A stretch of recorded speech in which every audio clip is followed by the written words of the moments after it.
Napapansin mo rin ba, parang habang tumatagal, mas lalong humihirap ang buhay. Dating sapat ang sweldo, ngayon parang ilang araw pa lang, kulang na agad.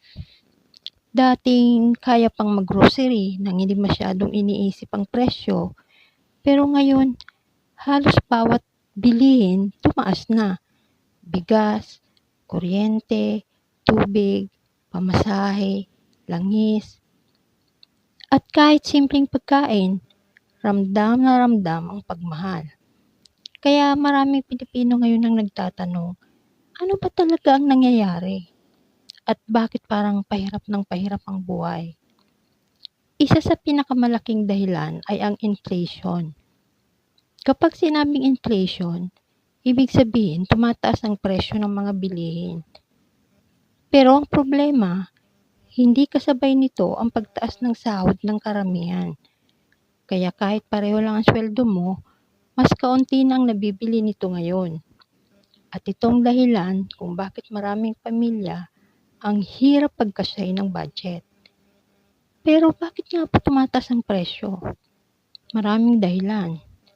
Isa rito ang pagtaas ng presyo ng langis. Kapag mahal ang langis, tumataas din ang gastos sa transportasyon.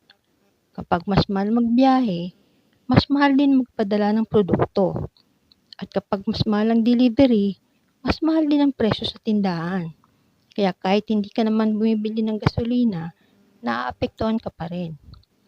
Dagdag pa rito ang matinding init at tagtuyot na dulot ng El Nino. Kapag sobrang init at kulang ang ulan, naaapektuhan ang mga pananim. Kapag konti ang ani, kumukunti rin ang supply ng pagkain.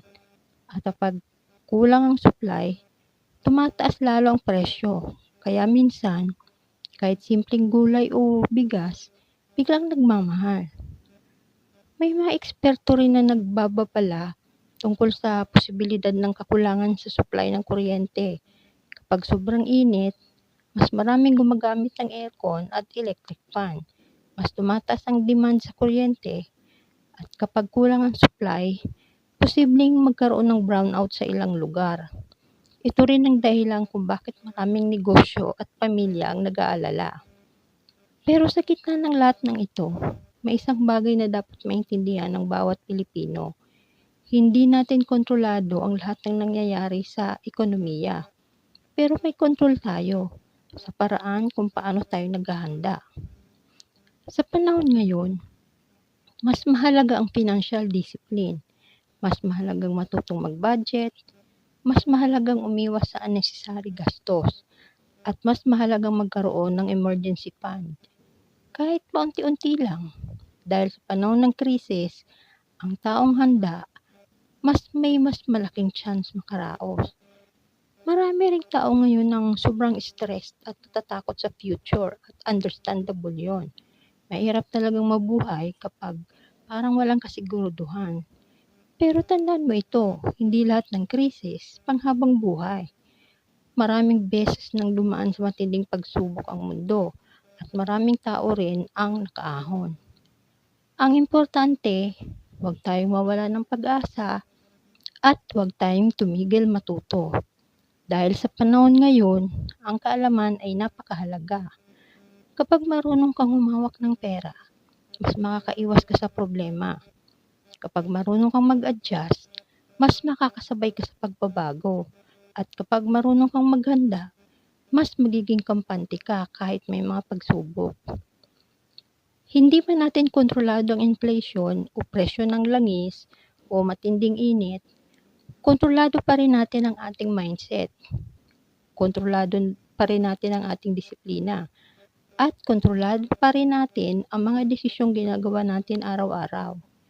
Kaya sa halip na puro takot, mas mabuting maghanda, mag-ipon kahit konti, magbawas ng luho, mag-aral tungkol sa pera, at alagaan ng kalusugan dahil sa panahon ng hirap, ang taong may disiplina, mas malaking chance na makasurvive.